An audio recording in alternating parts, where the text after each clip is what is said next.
Friends எல்லாருக்கும் வணக்கம். So இந்த வீடியோவில் நம்ம என்ன பார்க்க போகிறோம் அப்படின்னா பழமொழி நானூறு. அதாவது இது வரைக்கும் நம்ம பழமொழி நானூறுனா ஹெட்டிங்கோ இல்லை சும்மா அதில் இருக்கக்கூடிய இம்பார்ட்டன்ஸ் பாயிண்ட்ஸை மட்டும் படிச்சுட்டு போயிருப்போம். ஆனால் போன தடவை டாப்பிக்கில் வந்து நிறைய இந்த இது கேட்டிருந்தாங்க இல்லைங்களா.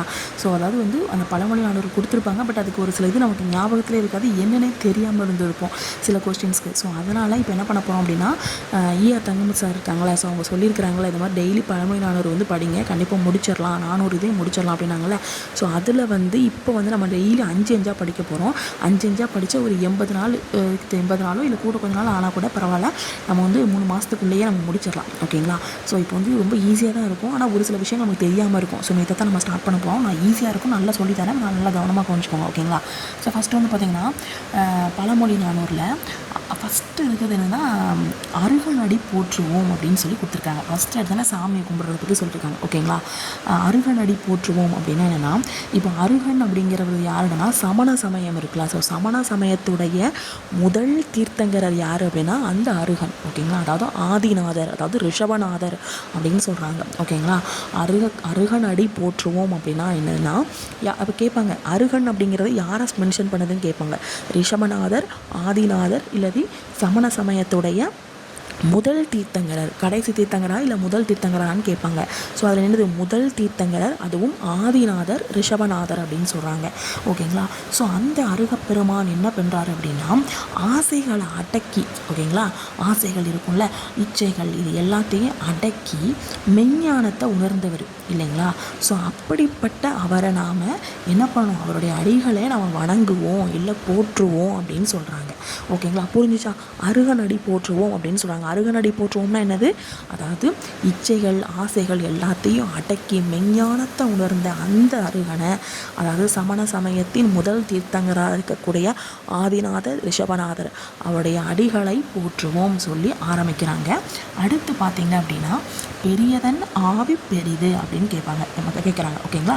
ஸோ பெரியதன் ஆவி பெரிது அப்படின்னா என்னென்னா, ஐம்புல இச்சைகள் இருக்கும், அந்த இச்சைகளை அடக்கி அதை அவிழ்ச்சி அது என்ன பண்ணால் அந்த இப்போ ஒரு இச்சைகள் இருக்குது, ஆசைகள் இருக்குது, இது எல்லாத்தையும் நான் கண்ட்ரோல் பண்ணி என்னை நான் வந்து அடக்கி வச்சுருக்கிறேன் அப்படின்னா இது வந்து ஒரு பெரிய செயல். ஓகேங்களா. இது வந்து ஒரு பெரிய செயல். இப்படிப்பட்ட செயல்களை செஞ்சு, ஓகேங்களா, அந்த பெரியவனுடைய திருவடிகளையும் நான் வணங்கினேன் அப்படின்னா நான் வந்து பெரியவங்களாகவும் இருந்து பெருமை அடையவும் செய்வேன் அப்படின்னு சொல்கிறாங்க. ஓகேங்களா. ஐம்புல இச்சைகளை எல்லாத்தையும் அடக்கி அதை அவிச்சுன்னா எனது இட்லி போட்டு அவிக்கிறது கிடையாது, அந்த அடக்கி அதை ஃபுல்லாத்தையும் ஒன்றும் இல்லாமல் நம்ம இப்போ தூய்மையான ஒரு உள்ளவனாக இருப்போம்ல. ஸோ அந்த மாதிரி. ஓகேங்களா. அப்போ என்னுடைய ஐம்புல ஆசைகளையும், அது ஐம்புல ஆசைகள் இச்சைகளை எல்லாத்தையும் அடக்கி அதை அவிச்சு அதில் வந்து இருக்கக்கூடிய நான் எப்படி இருப்பேன்னா பண்ணுறது வந்து பெரிய செயல். இது வந்து ஒரு செயற்கரிய பெருஞ்செயல்னு சொல்கிறாங்க. அந்த செயல்களை செஞ்சு நான் அந்த பெரியவனுடைய திருவடிகளை வணங்கினேன்னு வச்சுக்கோங்க, அதுவும் மனசார நான் வணங்கினேன்னு வச்சுக்கோங்க, நான் வந்து பெரியவனாகவும் இருப்பேன், அதே மட்டும் இல்லாமல் பெருமையுடையவனாகவும் இருப்பேன்னு சொல்கிறாங்க. ஓகேங்களா. அதை பெரியவனாகவும் இருப்பேன், அது மட்டும் இல்லாமல் பெருமை உடையவனாகவும் இருப்பேன் அப்படின்னு சொல்கிறாங்க. அதான் பெரியதன் ஆவி பெரிது, பெரியவனாகவும் இருப்பேன், பெருமை உடையவனாகவும் இருப்பேன்னு சொல்கிறாங்க. புரிஞ்சிச்சா. ஸோ அதுக்கப்புறம் பார்த்தீங்கன்னா அகலுள் நீராலே துடும்பல் எரிந்து விடல் அப்படின்னு சொல்லி பழமொழி நானூறின் பொருள் யாதுன்னு கேட்பாங்க. கீழே நிறைய கொடுத்துருப்பாங்க, நான் சொன்ன ஸ்டோரி சொன்னால் தான் உங்களுக்கு புரியும். ஓகேங்களா. அகலுள் நீராலே துடும்பல் எரிந்து விடல் அப்படின்னா என்னென்னா, இப்போ ஒரு பாத்திரம் இருக்குன்னு வச்சுக்கோங்க, சும்மா ஒரு எக்ஸாம்பிள் கூட, அகலினா என்னென்னு தெரியும்ல, ஒரு கோட்டர்னா சுற்றி இருக்கும்போது அகலி, அந்த மாதிரி நீங்கள் வச்சுக்கோங்க. ஸோ அல்லது ஒரு பாத்திரம்னே எடுத்துக்கோங்க, அந்த பாத்திரத்தில் வந்து தண்ணி ஆல்ரெடி ஃபுல்லாக இருக்குது, நீங்கள் மறுபடியும் இன்னும் கொஞ்சம் தண்ணி ஊற்றுறீங்க, என்ன ஆகும், இது தண்ணி ஊற்றினா நாங்கள் எல்லா தண்ணியும் கீழே விழுந்துடும். அப்போ பயன் கிடையாது. நீ தண்ணி ஊற்றி தண்ணியை சேவ் பண்ணி எந்த பயனும் கிடையாது. ஏன்னா இருக்கிற தண்ணியும் கொட்ட தான் செய்யும், நீ ஊற்றுற தண்ணியும் கீழே சிந்த தான் செய்யும். ஓகேங்களா. அதான் கொடுத்துருக்காங்க. அகலுள் நீராலே துடும்பல் எரிந்து விடல் அப்படின்னா என்னென்னா, ஒரு இடத்துல நிறைஞ்சு இடத்துல இன்னும் கொஞ்சம் சேர்க்கிறது பயனே கிடையாது அப்படின்னு சொல்கிறாங்க. ஓகேங்களா. சிம்பிளாக சொன்னால், இப்போ ஒருத்தங்கிட்ட பணம் வந்து கோடிக்கணக்கில் இருக்குது, அவன் இன்னும் தீய வழியில் பணத்தை சேர்த்துக்கிட்டே இருந்தானா அவன் சேர்த்த பணம் தீமையான பணம் தான், அவன் சேர்க்கறதுலேயும் இன்னும் கொஞ்சம் தீமையை தான் சேர்த்துக்கிட்டு இருக்கான். அந்த மாதிரி ஞாபகம் வச்சுக்கோங்க. ஓகேங்களா. ஸோ அதுக்கப்புறம் பார்த்திங்கன்னா அக்காரம் பால் செருக்கும் ஆறு, இதில் பாலை மட்டும் ஞாபகம் வச்சுக்கோங்க. பால் இருக்கா, பாலில் வந்து என்ன பண்ணுவீங்க, பால் ஏற்கனவே டேஸ்ட்டாக இருக்கும், அந்த அந்த பாலில் சுகர் போட்டிங்கன்னா அதான் எனது அக்காரம் பால் சிறுக்கும் ஆறு.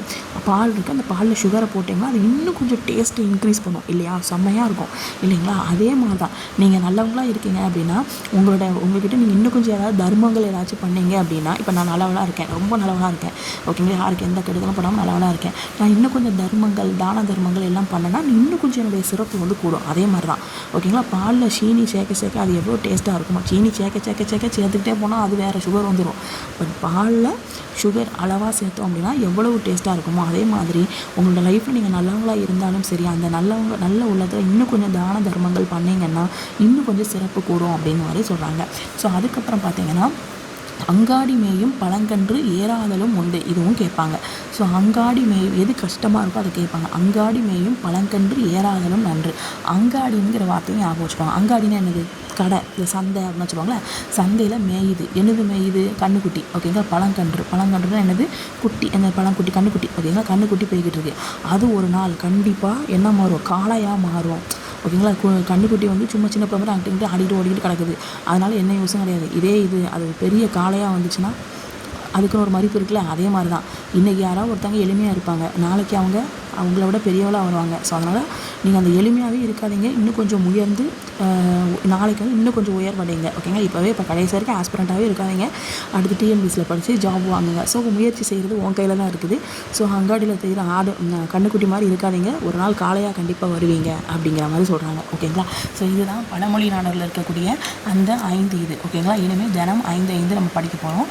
கண்டிப்பாக இதில் கொஸ்டின்ஸ் கேட்பாங்க ஓகேங்களா. ஏன்னா தங்கமுத்து சார் வந்து அவங்க வந்து ப்ரீவியஸ் கொஸ்டின்ஸ்லாம் நிறைய பார்ப்பாங்கள்ல. ஸோ அதில் வந்து சொன்னது என்னன்னா, நீங்கள் பழமொழி நாள் கண்டிப்பாக படித்தே ஆகணும் அப்படிங்கிற மாதிரி சொன்னாங்க. ஸோ அதனால தான் சரி ஓகே நம்ம இது மாதிரி படிக்க ஆரம்பிச்சிடலாம் அப்படின்னு சொல்லி பிளான் போட்டேன். ஸோ அதனால் நீங்களும் மறக்காமல் பழமொழி 400 படிக்க ஆரம்பிச்சிருங்க. இன்னையிலேருந்து Day 1 ஸ்டார்ட் பண்ணிடுங்க ஓகேங்களா. தேங்க்யூ, பாய்.